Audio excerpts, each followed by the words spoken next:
And up next this week is, I think, one of the most highly anticipated movies that's come out in quite some time, Indiana Jones and the Kingdom of the Crystal Skull. This there's, I think, a 20-year span in between where the last one left off and this one picks up.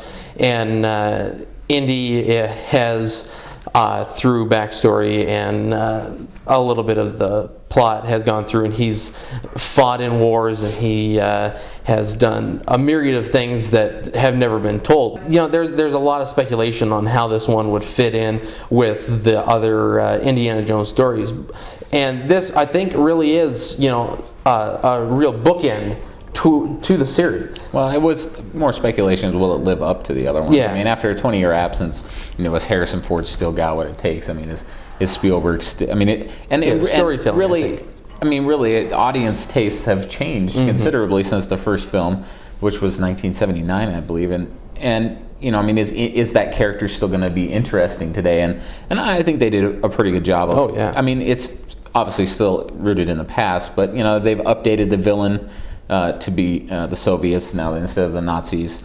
And I mean, you know, without revealing too much, I mean, there's a large alien influence in this movie. And I mean, and even that, I mean, if you consider that in the first movie, Indiana Jones, you know, basically felt a touch of God, yeah. And in the third movie drank from the cup of Christ, you know, aliens really isn't that big of a stretch.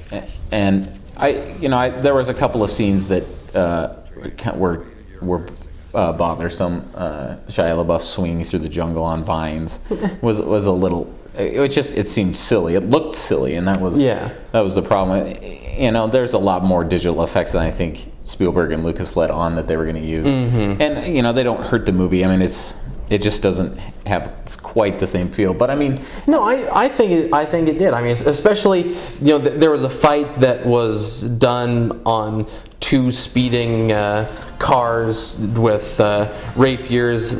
Chris talked about the scene where Shia LaBeouf is swinging through the jungle like Tarzan, and yeah, I mean, they're a little silly. But when you look back at, you know, the others in the series, there's always that same kind of, you know, silly adventure that has been put into it. So I don't think it was really all that out of place in this. No, I mean, it was just a couple of scenes, and it did have one of the funniest scenes in any of the Indy series involving a snake in some quicksand.